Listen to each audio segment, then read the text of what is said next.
Olá, pessoal! Muito bom estar com vocês aqui de novo.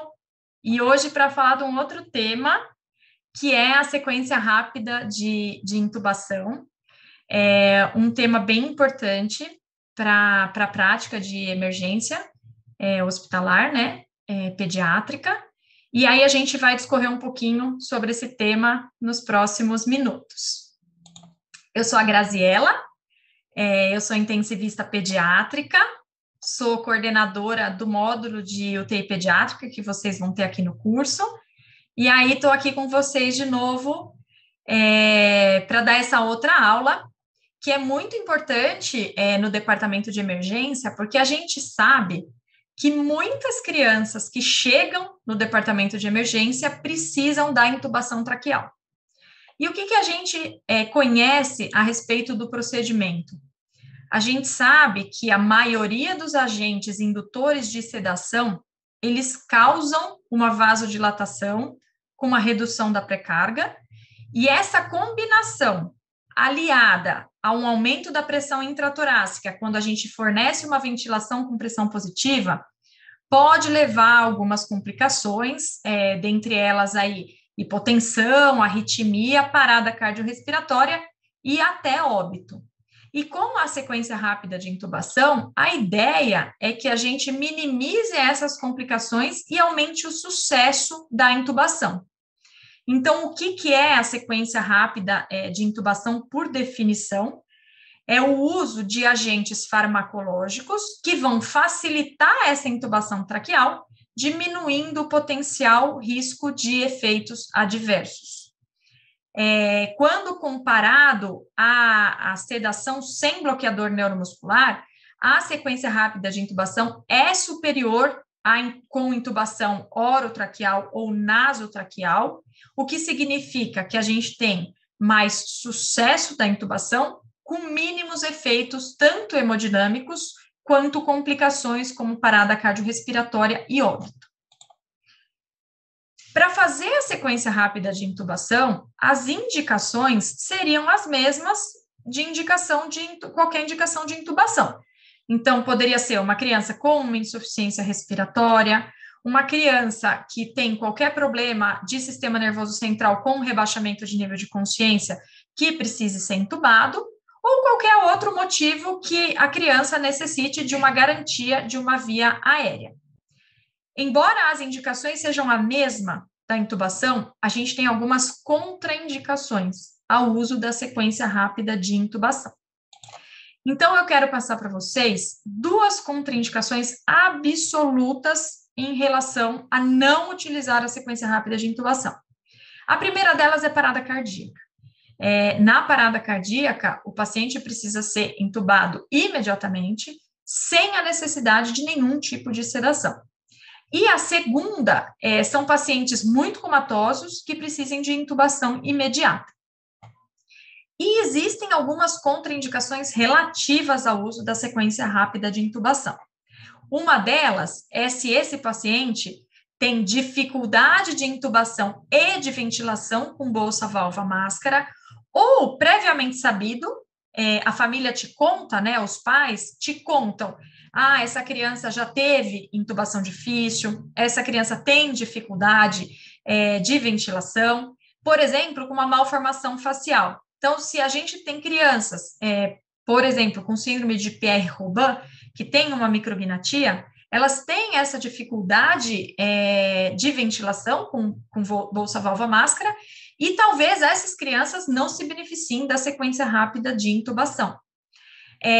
Se eu tenho um edema facial ou laríngeo, que eu já pressuponho que eu vou ter uma dificuldade em acessar essa via aérea, ou uma obstrução de via aérea superiores. Nesses casos, é interessante que eu tenha mecanismos alternativos de garantir a via aérea, como, por exemplo, máscara laríngea, uma broncoscopia, ou uma cirúrgica, né, como a crico ou a traqueostomia. E para a gente fazer a sequência rápida de intubação, existem alguns passos, por isso que ela é uma sequência. E esses passos, eles têm que ser seguidos na ordem que a gente coloca aqui. Então, o primeiro deles, história e exame físico rápido da via aérea. Segundo, preparo tanto de equipamento, quanto de pessoal, quanto de medicação. Seguidos de uma monitorização. Quarto, pré-oxigenação. 5, pré-medicação. Seguidos de sedação e bloqueador neuromuscular.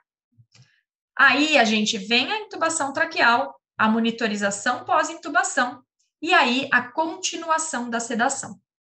O que a gente vai fazer agora é esmiuçar um por um desses passos para saber o que fazer em cada um deles. O primeiro passo é a história e o exame da via aérea. Para a gente fazer a história, a gente pode usar rapidamente o mnemônico SAMPLE, que eu já comentei com vocês na aula de parada cardiorrespiratória. Então, o que é esse mnemônico?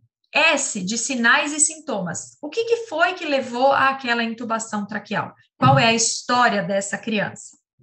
A de alergia. Esse paciente tem alergia a alguma medicação? Porque se tiver, eu já não vou poder usar. M de medicação. Esse paciente recebe alguma medicação? Eu vou dar um exemplo aqui. Se esse paciente for convulsivo e recebe, por exemplo, algum benzodiazepínico. Na sequência rápida de intubação, um dos sedativos pode ser o benzodiazepínico. Só que não vai adiantar eu dar numa dose habitual que eu daria para qualquer criança, porque essa criança já é usuária de benzodiazepínico. Então, ou eu vou trocar classe, ou eu vou usar uma dose maior. Passado médico. Já teve problema da via aérea? Essa criança já foi internada? Já ficou entubada? Teve problema de intubação? Já foi anestesiada em alguma vez na vida? Para a gente ver se ela tem alguma história que nos traga algum indício de algum problema na via aérea. Qual foi a última refeição? Na emergência, não tem como a gente programar o jejum, então a gente vai tentar saber qual foi a última refeição, mas a gente sempre vai considerar que a criança na emergência tem o estômago cheio. E essa é, inclusive, uma das indicações da sequência rápida. E o evento que levou a essa intubação, se existir algum. Em relação ao exame rápido da via aérea, o que a gente vai avaliar? Rapidamente, tanto a via aérea quanto a face, para ver se a gente encontra algum problema anatômico que pode interferir na intubação e na ventilação. Então, por exemplo, se a gente tem uma micrognatia, se a gente tem o occipício muito grande, que vai dificultar aí a abertura da via aérea, o tamanho da região cervical, porque quanto menor, mais a dificuldade a gente vai ter na intubação. E o que a gente pode lançar a mão é fazer uma lampate. Dependendo aí do tamanho da criança, a gente consegue verificar o tamanho aqui da abertura e observar como está a via aérea dessa criança. Então, os malampates, classe 1 e 2, que eu consigo ter essa visualização mais importante ali da úvula e do palato, são as consideradas que são mais fáceis para intubar. Já malampates classe 3 e 4, com certeza, vai ter uma dificuldade maior. E o malampate 4, aí já seria uma contraindicação relativa para se fazer uma sequência rápida de intubação. Como que a gente vai fazer o preparo? Então, já fiz a história, já fiz um exame físico rápido da via aérea. O preparo, ele vai envolver preparo de equipamento. Então, eu vou ter que ver o que eu vou usar para fazer a intubação. Eu vou usar um laringoscópio e a lâmina, obrigatoriamente testados. Se eu for usar um videolaringoscópio, que ele tenha pilha, né, que tenha bateria, e que eles estejam de fácil acesso, eu tenho que deixar ali do nosso lado. Vamos deixar de equipamento máscara não reinalante para poder fazer a pré-oxigenação. Se essa criança já tiver em catéter nasal de alto fluxo, a pré-oxigenação vai ser com o catéter nasal de alto fluxo, e é claro que a gente vai deixar um ambu e uma máscara, embora vocês vão ver que daqui a pouquinho eu vou falar que a ventilação com pressão positiva é preconizada que a gente não faça. Mas se for necessário fazer, a gente chama de sequência rápida de intubação modificada. O preparo é a equipe médica, tanto a médica quanto a enfermagem, quanto a de fisioterapia, estar pronta naquele momento e todas as medicações prontas e aspiradas para a administração. Então, esse preparo é muito importante. Eu só vou começar a fazer a sequência rápida quando todas as medicações que eu vou querer estiverem preparadas numa seringa. Aí, a gente vai passar para a parte da monitorização, que é extremamente importante. Essa monitorização vai incluir a monitorização cardiorrespiratória, então eu vou querer saber qual é a frequência cardíaca e qual é o ritmo desse paciente, além de qual é a frequência respiratória associada à sua saturação. Eu preciso deixar o manguito, a gente já deixa o manguito no braço da criança, para que faça a medida intermitente de pressão arterial, e se você tiver num monitor multiparamétrico, você consegue deixar programada essa medida de pressão arterial, por exemplo, a cada 5 minutos. E outra monitorização que a gente vai preconizar, que é altamente recomendada, embora a gente saiba que não tem em todos os lugares, é a capnografia para confirmar a intubação. Mas especificamente sobre a capnografia, eu vou falar um pouquinho mais para frente quando a gente falar da intubação propriamente dita. Esse passo da pré-oxigenação, ele é extremamente importante. Para que a gente vai fazer a pré-oxigenação? A gente vai fazer antes de administrar qualquer medicação. A ideia é que eu maximize a saturação de oxigênio, então eu deixo essa saturação o mais alto que eu puder, criando uma reserva de oxigênio nos pulmões.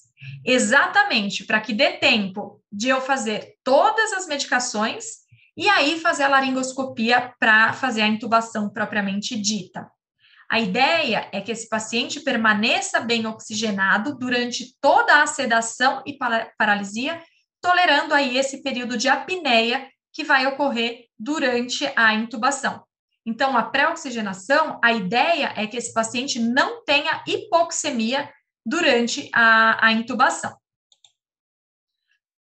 Se esse paciente tiver em respiração espontânea, com uma ventilação adequada, a gente vai oferecer oxigênio a 100%, através de uma máscara não reinalante, onde a gente vai ligar cerca de 12 a 15 litros por minuto. O que é isso? O suficiente para encher o reservatório da máscara não reinalante.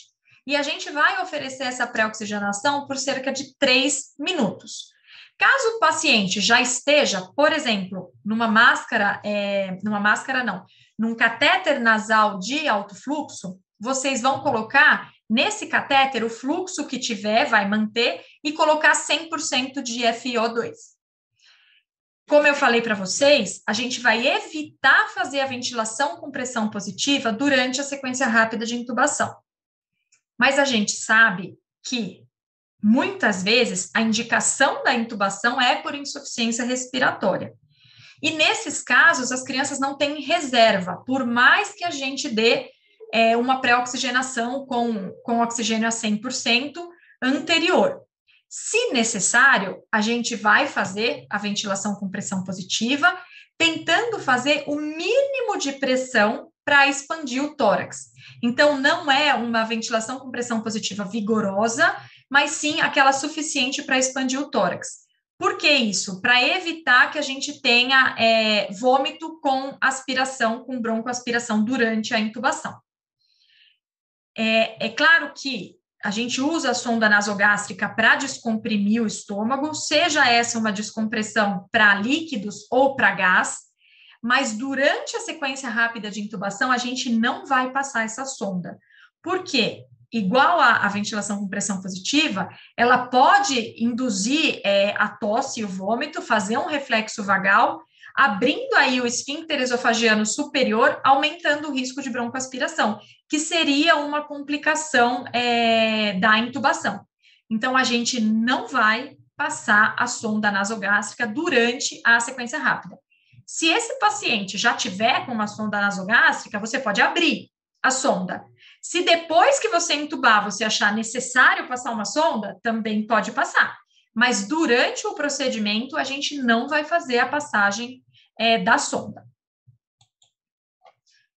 Agora, a gente vai falar um pouquinho da pré-medicação. O que a gente vai fazer na pré-medicação? Qual que é a ideia? A ideia é que a gente administre medicações que diminuam os potenciais riscos da laringoscopia, que são taquicardia, hipertensão, aumento de pressão intraocular e intracraniana e estimulação vagal, sendo que essa estimulação vagal vai levar aí a uma hipotensão. A gente pode usar 4 medicações para pré-medicação, mas o que eu queria frisar é que o anticolinérgico, a proteção da hipertensão intracraniana e a desfasciculação, elas não são obrigatórias. A analgesia é interessante que a gente faça como pré-medicação. Quais as indicações aí da gente colocar, então, usar um agente anticolinérgico? A gente usaria a atropina. Qual que é a ideia? Ela minimizar a resposta a esse estímulo vagal da laringoscopia. Também minimizar a hipóxia durante a sequência rápida e quando a gente usa a succinilcolina. E outra ideia é de que ela também diminui secreção oral, tanto que a gente usa a atropina como medicação para cialorreia. Quais as indicações que a gente usaria, então? Se o paciente tem bradicardia durante o procedimento, né, ou está bradicárdico antes do procedimento, a gente pode usar atropina, ou qualquer criança que vá receber a segunda dose de atropina como bloqueador neuromuscular. Então, você fez toda a sequência rápida de intubação, o bloqueador neuromuscular que você quis usar foi a succinilcolina, você não teve sucesso na intubação e vai fazer uma outra medicação com outro bloqueador neuromuscular para uma segunda tentativa de intubação. Nessa segunda tentativa, é preconizado o uso da atropina. Quais são os efeitos colaterais? Então, ele pode ser taquicardizante, então ele pode dar uma taquicardia, a gente vê isso com frequência, e ele causa midríase. Mas essa midríase, diferente de uma midríase, por exemplo, de morte encefálica, a midríase da atropina não perde o reflexo fotomotor. Então, o paciente está midriático, mas a hora que você faz o reflexo fotomotor, ele está presente. A ideia é que a gente faça de 0,01 a 0,02 miligramas por quilo endovenoso e a gente dá cerca de 1 a 2 minutos antes da intubação. Então, essa aí seria uma das primeiras medicações a gente fazer na sequência rápida.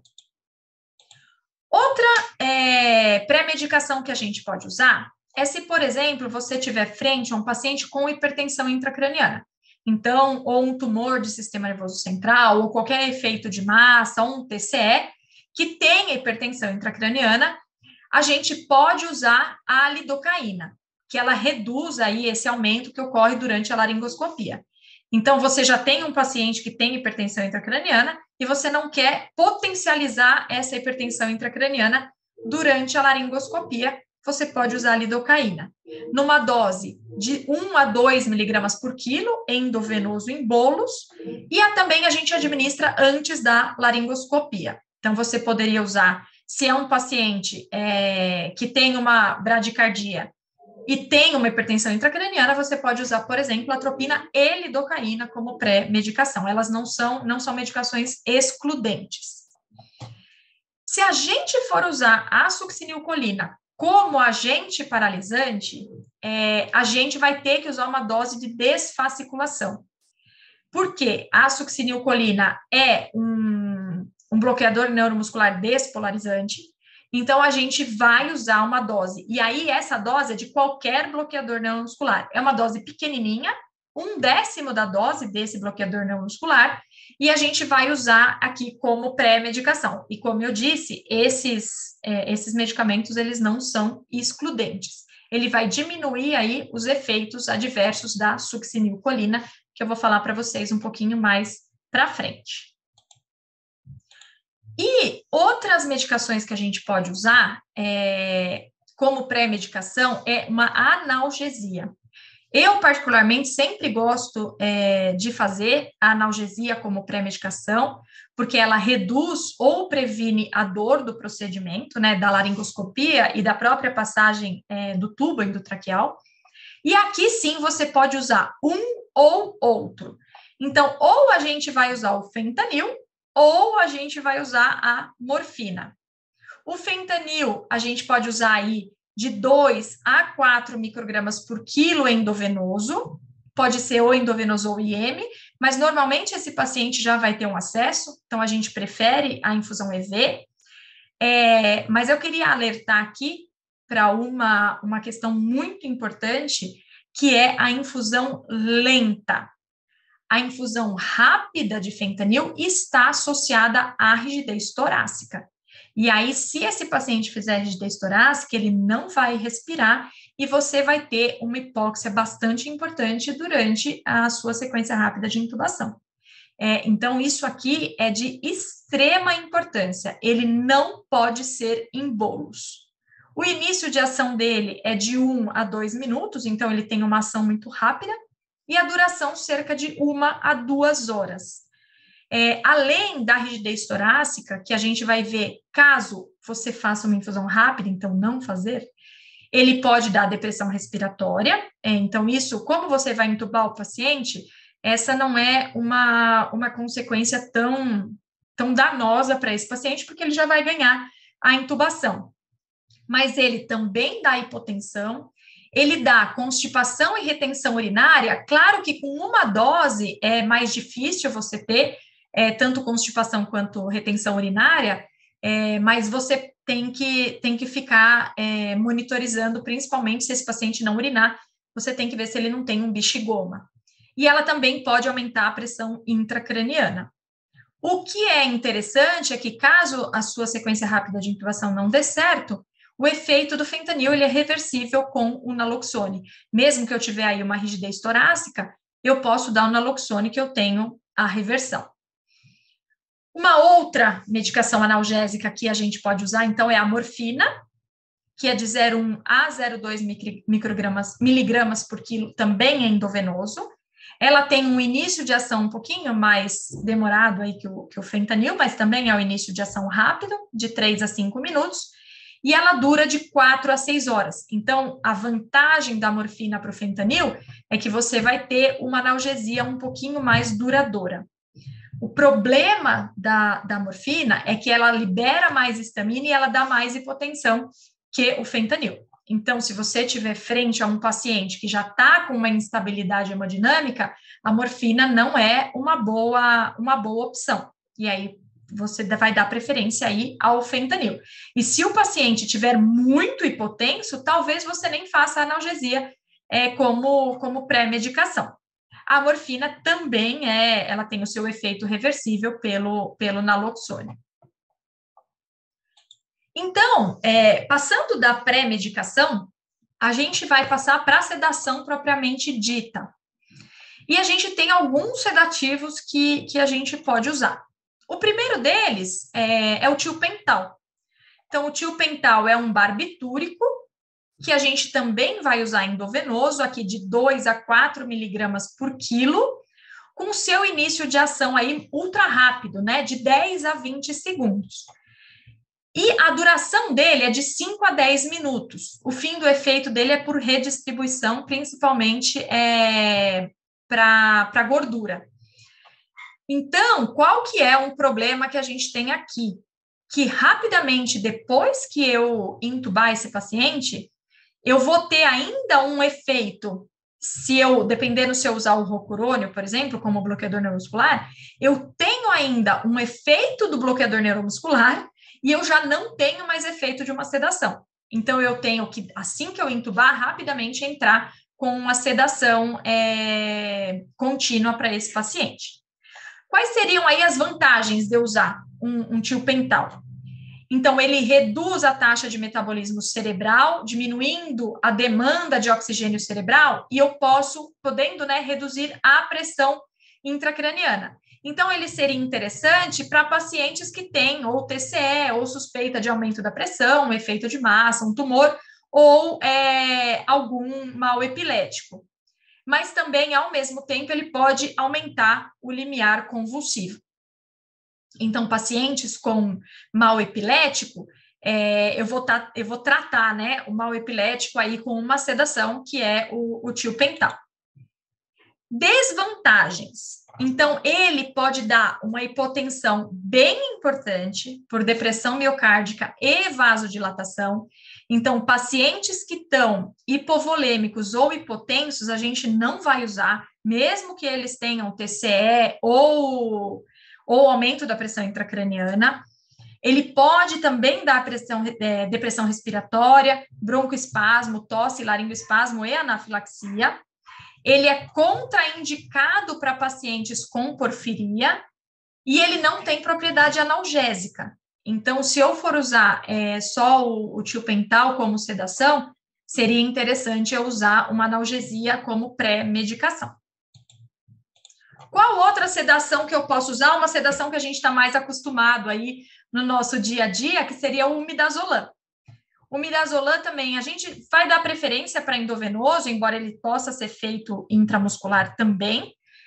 Então, aí, pacientes sem acesso venoso já poderiam usar fentanil intramuscular e midazolam intramuscular, numa dose de 0,1 a 0,2 miligramas por quilo. Lembrando aqui, se forem aqueles pacientes convulsivos ou outro paciente qualquer que já use benzodiazepínico como medicação de uso contínuo, essas doses, elas não vão poder ser usadas. Eu vou ter que usar doses maiores que essa, normalmente o dobro da dose. O início de ação é de 1 a 2 minutos e também ele tem duração de meia a 1 hora, e de 30 a 60 minutos. Quais seriam as vantagens de usar o midazolam? Então, ele é hidrossolúvel, rápida ação sedativa, e ele tem propriedade amnésica, então o paciente não vai lembrar. E ele tem tanto rápido início de ação quanto curta duração, por isso que a gente não usa o diazepam, por exemplo, porque a duração do diazepam ela é maior. E ele também, se alguma coisa der errada durante a sequência rápida de intubação, eu também tenho um antídoto, que é o flumazenil. Desvantagens: a depressão respiratória, mas como eu falei para vocês, como eu já vou intubar esse paciente, a depressão respiratória ela não é tão importante. O problema da depressão respiratória é que se o paciente para de respirar, eu vou ter que lançar mão, muitas vezes, da ventilação com pressão positiva, porque o paciente vai estar em apneia ou bradipneia, e não vai ser suficiente a máscara para ter aquela reserva de oxigênio que eu falei para vocês. Eu posso ter hipotensão, embora essa hipotensão ocorra menos do que acontece quando eu tenho usos barbitúricos, e ele também não possui propriedade analgésica. Outra sedação que a gente pode usar é o propofol. O propofol é um sedativo hipnótico muito utilizado em anestesia geral.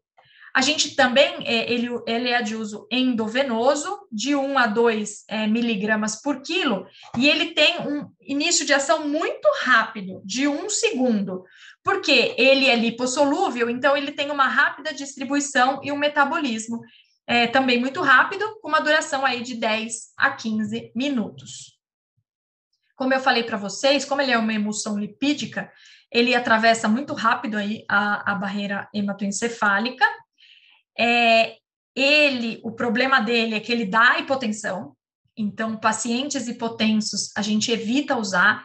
Ele dá tanta hipotensão quanto o tiopental, aí em mais ou menos 15% dos casos. Essa hipotensão é por vasodilatação. Também pode dar bradicardia. Se o paciente tiver com acesso periférico, ele refere dor à administração. O que a gente pode fazer aqui, não dá lidocaína não como pré-medicação, mas a gente dá lidocaína para fazer uma anestesia local no vaso. Então, a gente pode fazer um pouco de lidocaína antes ou junto com o propofol, para dar uma anestesia tópica para não ter dor do propofol. Ele pode dar hiperlipidemia, embora a gente saiba que tanto a hiperlipidemia quanto a acidose metabólica irreversível, elas são mais associadas com o uso contínuo do Propofol do que com o uso de uma dose, e ele pode aumentar limiar convulsivo. Então, Propofol aqui como sedativo não é uma escolha aí tão importante numa criança que eu precise que ela não convulsione, tá? Outra sedação é a ketamina. Então, a ketamina ela é um sedativo dissociativo. A gente usa aí doses de 1 a 4 miligramas por quilo. Ela tem um início de ação bastante rápido e ela dura de 30 a 60 minutos.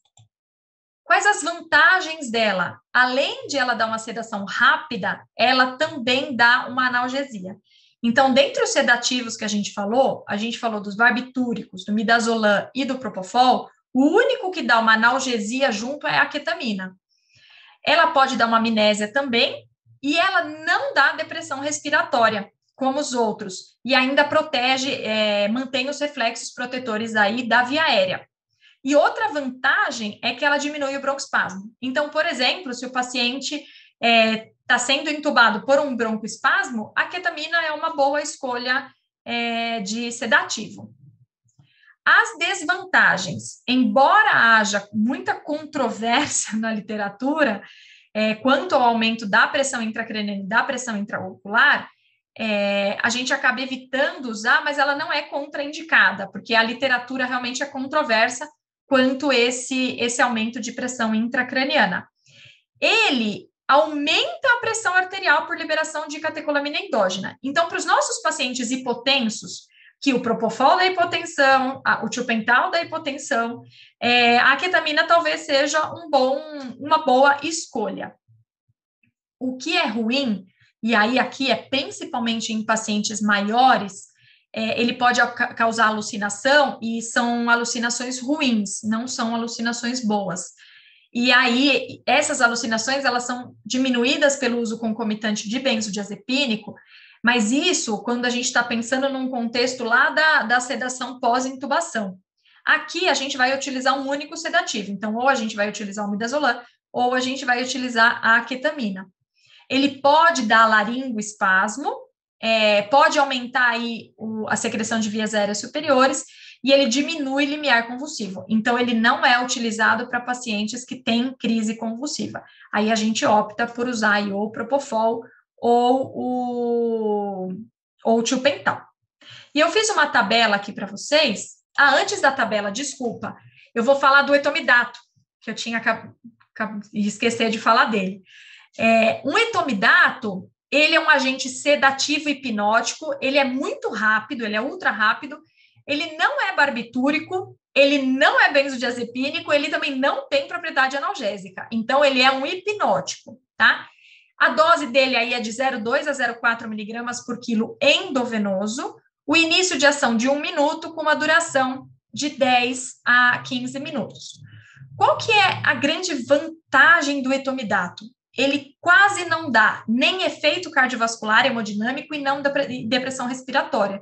Então, ele seria um ótimo agente sedativo para esses pacientes com instabilidade hemodinâmica. Ele diminui a pressão intracraniana por diminuição de fluxo cerebral e taxa metabólica cerebral. Qual que seria, talvez, uma desvantagem do etomidato? É que ele pode suprimir a produção de cortisol pela suprarrenal. Essa supressão ela é transitória, reversível e depende da dose. Mas o que acontece? Por um bom tempo na literatura, o etomidato ele foi proscrito para pacientes com sepse, que poderiam ter uma redução aí da funcionalidade da suprarrenal, e aí eu pioraria essa situação com um etomidato. Mas já tem outros trabalhos na literatura dizendo que isso não acontece. Então, hoje, a gente acaba podendo usar o etomidato nas situações de sepse, embora a literatura diga aí para a gente usar com cautela.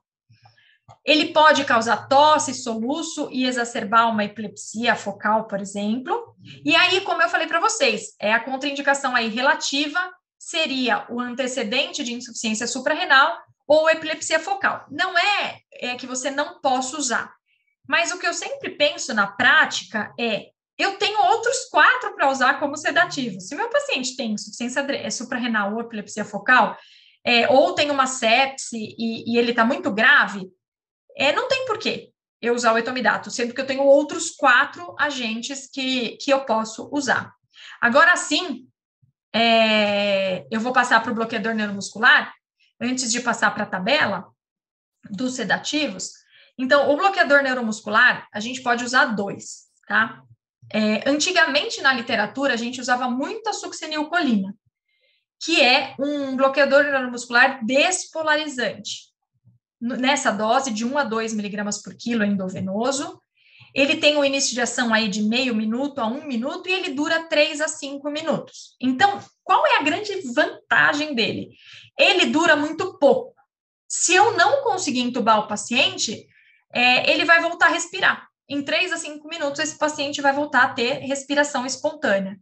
Então, essa seria a grande vantagem de a gente usar. Lembrando que, se eu for usar a succinilcolina como bloqueador neuromuscular na sequência rápida, eu vou ter que usar lá na pré-medicação uma dose de desfasciculação, de 1/10 da dose. Na prática, a gente acaba usando, porque lá na pré-medicação pode ser qualquer bloqueador neuromuscular, então poderia ser tanto a succinilcolina quanto o rocurônio. Mas na prática, se a gente vai usar a succinilcolina aqui, a gente já usa ele como pré-medicação. Com a succinilcolina, usa 1/10 da dose, então a gente usaria 0,1 miligramas por quilo, lá na pré-medicação de succinilcolina.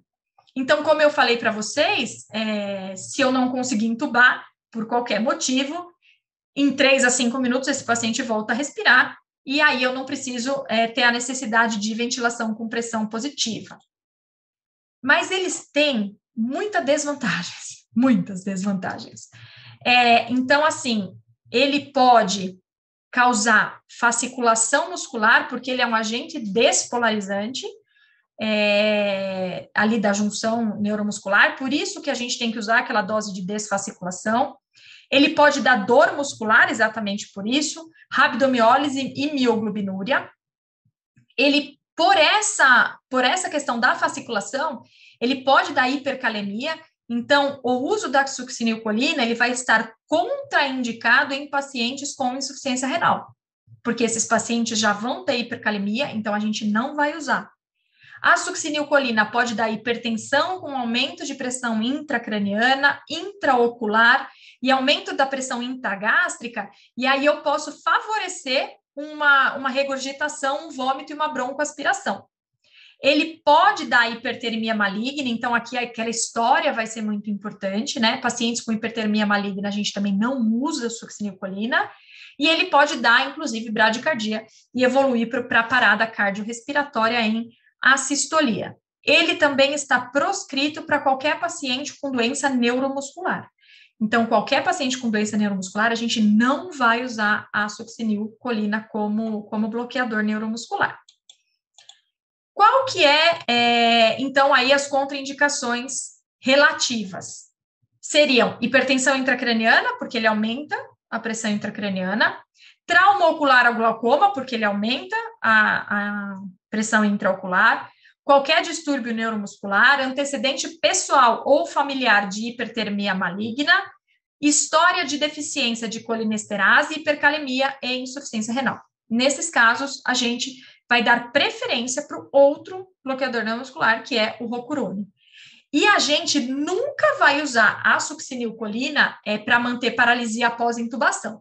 Então, alguns pacientes precisam de bloqueador neuromuscular para manter a ventilação, porque não estão conseguindo ventilar ou por qualquer outro motivo. A succinilcolina não pode ser usada para isso. Para isso, a gente vai usar o nosso próximo bloqueador neuromuscular, que é o rocurônio. Então, o rocurônio, ele é um agente não despolarizante, com rápido início de ação e tem uma duração intermediária. Então, aí a gente fala que a dose é de 0,6 a 1,2 miligramas por quilo EV, e na prática, eu sempre falo, para facilitar, 1 miligrama por quilo.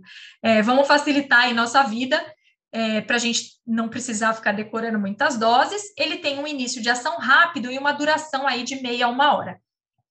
Lembrando que se a gente usar o rocurônio e de sedativo eu escolhi Propofol, o Propofol ele tem uma duração muito curta, cerca de 10 minutos. Então, o meu paciente vai estar bloqueado e não vai estar mais sedado. Como que eu vou saber isso se eu não tiver, por exemplo, um BIS para monitorizar, que a gente não vai ter? Eu não sei. Porque o paciente vai estar bloqueado. Às vezes, o que você vai ver é o paciente fica taquicárdico, o paciente escorre uma lágrima, mas ele não consegue mexer nenhum músculo. Então, eu tenho que tomar cuidado, quando eu for usar o rocurônio, não é que eu não posso usar o Propofol, eu posso. Só que assim que eu intubar, eu já tenho que entrar com a sedação contínua após intubação. Então, as vantagens aí do rocurônio teria mínimo efeito cardiovascular e é seguro em pacientes com insuficiência renal ou insuficiência hepática. Então, por exemplo, a succinilcolina eu deveria tomar muito cuidado ou não usar em insuficiência renal, e o rocurônio eu posso usar. A desvantagem é que ele é taquicardizante, ele aumenta aí a frequência cardíaca, mas esse aumento da frequência cardíaca, ele é transitório, tá? Falando da intubação endotraqueal propriamente dita, então vocês já fizeram a pré-medicação, já fizeram a sedação, e uma coisa só importante que eu ia falar depois, mas para eu não esquecer, a gente só vai fazer o bloqueador neuromuscular quando a gente tiver certeza que o paciente está sedado. Então, eu tenho que esperar um tempo, avaliar se o paciente está sedado. Uma das formas de você avaliar, você pode fazer reflexo córneo-palpebral. Então, você abre o olho do paciente, passa uma gaze, se o paciente não piscar, ele já está sedado. E aí sim eu faço o bloqueador neuromuscular. A grande questão é, não pode bloquear o paciente acordado, que não tiver sedado. Porque isso é má prática. Eu vou bloquear alguém que não consegue falar, que não está sedado, né? Então, eu tenho que garantir a sedação para depois fazer o bloqueador neuromuscular. Para fazer a intubação endotraqueal propriamente dita, a gente vai escolher a lâmina. Então, aí a gente tem a lâmina reta e a lâmina curva. A lâmina reta pinçando a epiglote e a lâmina curva entrando na valécula. Hoje, a gente não fala mais uma lâmina que seja adequada para criança.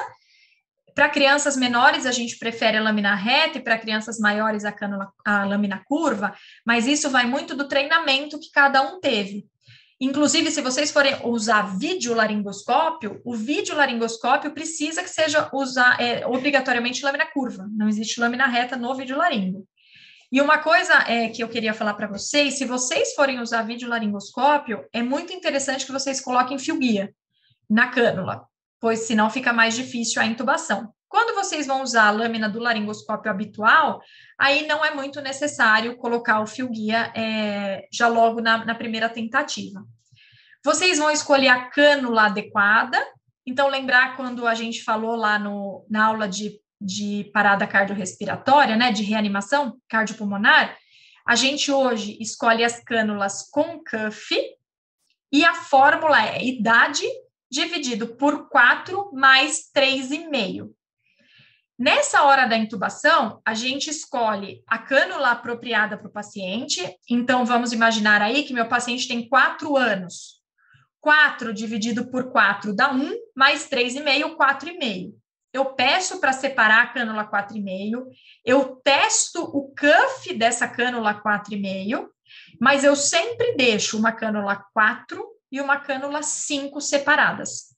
Porque não dá para deixar no carrinho e na hora da emergência, se a cânula 4,5 não passar, eu resolvo que eu quero a 4. A gente sempre vai deixar esse material separado, tá? Do lado do paciente. E o que é preconizado para a gente confirmar a intubação, então aí o gold standard para confirmação de intubação é o capnógrafo. A gente pode ter o capnômetro, que é o colorimétrico, ou a própria capnografia.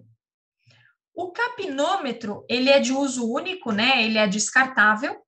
E ele pode ter a cor amarela.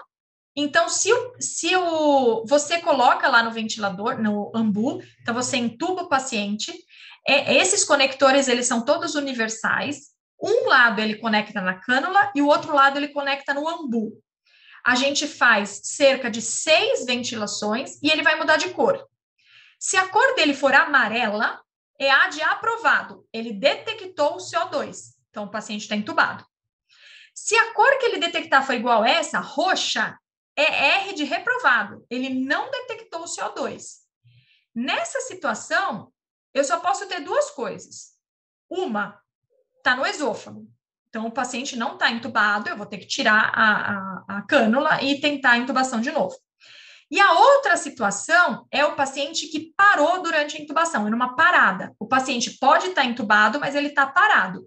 Por isso que, embora o capnógrafo seja o gold standard, o exame clínico da intubação é primordial. Então, eu faço a intubação, eu examino o paciente com estetoscópio, eu vejo o estômago, vejo os dois lados e coloco a capnografia junto. Se vocês perceberem que o capnógrafo está roxo, então ele não detectou CO2, e o paciente ventila, ele expande, olhem o pulso, porque esse paciente pode ter parado. Inclusive, ele pode ter parado em atividade elétrica sem pulso. Você olha no monitor, ele tem atividade elétrica, mas ele não tem pulso, tá? E a terceira cor que ele pode ter é uma cor parda, que é essa, desculpa, seria essa cor aqui, que seria uma cor de pence.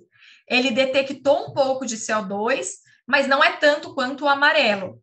Então, pode estar seletiva a cânula, ou o paciente pode ter uma perfusão pulmonar ruim, como numa sepse, num choque, então o paciente pode estar chocado, aí você tem que avaliar outras condições do paciente. Se vocês tiverem uma capnografia, esse capnógrafo ele é portátil, né? Mas a gente pode ter capnógrafos de curva, então é a mesma coisa. Eu ponho o tubo, coloco o capnógrafo e eu faço 6 ventilações. Se ele detectar CO2, ele vai fazer uma curva de CO2. E se ele não detectar, ele vai ficar reto. E aí são as mesmas situações aqui que a gente falou com o capnômetro. Cuidados pós-intubação. Então, eu intubei, pela minha capnografia e pelo meu exame clínico, esse paciente está intubado, vou acoplar no ventilador, escolhendo aí o modo e os parâmetros adequados para cada situação, né, que foi a indicação da intubação. E uma coisa muito importante, dar continuidade a essa analgesia e a sedação. Uma coisa que eu faço na prática, antes de intubar, eu já deixo prescrita qual é essa analgesia e sedação que eu vou querer dar continuidade em bomba de infusão. Porque aí a equipe de enfermagem já pode ir fazendo essa sedação e analgesia enquanto eu estou fazendo o procedimento. E outra coisa que vocês podem fazer é pegar mais de uma dose daquela sedação e da analgesia que vocês escolheram, lá na pré-medicação e na sedação. Porque aí, assim que você conseguir entubar, você pode fazer mais uma dose, tanto do analgésico quanto do sedativo, que aí você vai garantir mais um tempinho aí de analgesia e sedação para esse paciente. Então, o que vai ser importante? Eu vou tentar fazer uma retomada aqui com vocês da sequência, né? Da sequência rápida de intubação. Começando, então, história e exame rápido da via aérea. História, o mnemônico SAMPLE, sinais e sintomas, alergia, medicação, passado médico, última comida e o evento que levou a esse quadro. E o exame rápido da via aérea, olhar a face e pode fazer uma lampate. Depois disso, a gente vai preparar. Então, vamos preparar todo o equipamento que precisa, o laringoscópio, a lâmina, a cânula, as pessoas que vão estar envolvidas, então, a enfermagem, os médicos, a fisioterapeuta e as medicações que eu quero. Aqui, quando eu falo aqui essas medicações, gente, prescrever, tá? As medicações que eu vou pensar em prescrever, não em fazer, tá? Então, eu pensei lá, eu vou dar um exemplo. Eu pensei em fazer fentanil como analgesia, como pré-medicação, midazolam como sedação e rocurônio como bloqueador neuromuscular. eu já deixo prescrito os 3, a enfermagem já prepara e já deixa do lado. Na prática, eu peço para elas pegarem mais de uma dose, porque a gente nunca sabe se eu vou ter que fazer de novo, por exemplo, se eu usar succinilcolina, vai que não dá certo na primeira intubação. Então, eu sempre peço para que elas tragam mais de uma dose de cada medicação que a gente vai utilizar. Feito isso, a gente vai monitorizar esse paciente com monitor cardíaco, oximetria de pulso e medida intermitente de PA. Se você tiver um monitor multiparamétrico, deixe já lá no monitor para fazer de 5 em 5 minutos, de 2 em 2 minutos essa pressão. A pré-oxigenação, respiração espontânea e adequada, a gente vai colocar uma máscara não reinalante, que dá oxigênio a 100%, e a gente vai colocar aí de 10 a 15 litros por minuto para aumentar o reservatório. Se ele já tiver um catéter nasal de alto fluxo, coloca o FO2 a 100%. Lembrando aqui que a gente evita fazer a ventilação com pressão positiva. Não é que ela não pode ser feita. Se o paciente apresentar queda de saturação e você não for a hora de intubar, você pode fazer sim a VPP, lembrando de fazer a menor compressão no ambu possível, o suficiente para expandir o tórax. Aí a gente vai fazer a pré-medicação e eu separei aqui as que a gente vai utilizar. Atropina, como um anticolinérgico, lembrando aí que ela vai prevenir bradicardia, ou se for o uso da segunda dose da succinilcolina. A lidocaína, se eu quiser prevenir hipertensão intracraniana. Então, aqui a gente usa, normalmente naqueles casos em que a gente já tem uma suspeita de uma hipertensão intracraniana, né, ou confirmada, e uma analgesia, que a gente vai usar com fentanil ou com morfina. E se eu for usar a succinilcolina, aqui a gente vai fazer uma dose de desfasciculação. Eu vou fazer a sedação propriamente dita, então eu tentei separar aqui em 4 categorias para vocês. Se a gente tiver frente a um caso de hipotensão, então meu paciente está hipotenso, eu posso aí escolher a ketamina ou o etomidato. Se o paciente for asmático, a ketamina é um broncodilatador, eu posso também fazer o midazolam ou o propofol. Se o paciente tiver em mal convulsivo, pode ser tiopental, midazolam ou propofol. E se o paciente tiver hipertensão intracraniana, etomidato, tiopental, midazolam e propofol. Então, a minha sugestão sempre para vocês é, pensem no caso que vocês estão fazendo a intubação. Qual é o motivo? Pensando no motivo, eu escolho qual que é o meu sedativo. Quando eu garantir que o meu paciente está sedado, eu vou fazer o bloqueador neuromuscular, e aí eu vou fazer ou o rocurônio ou a succinilcolina. Na prática, hoje, a gente tem usado muito mais o rocurônio, por causa dos efeitos aí adversos da succinilcolina. Vamos fazer a intubação propriamente dita, a monitorização pós-intubação com o exame clínico e com a capnografia, de preferência, dando aí continuidade na analgesia e na sedação, e colocando esse paciente no ventilador com os parâmetros adequados para cada situação. E era isso que eu tinha para falar hoje para vocês. Muito obrigada. Até a próxima. Tchau, tchau.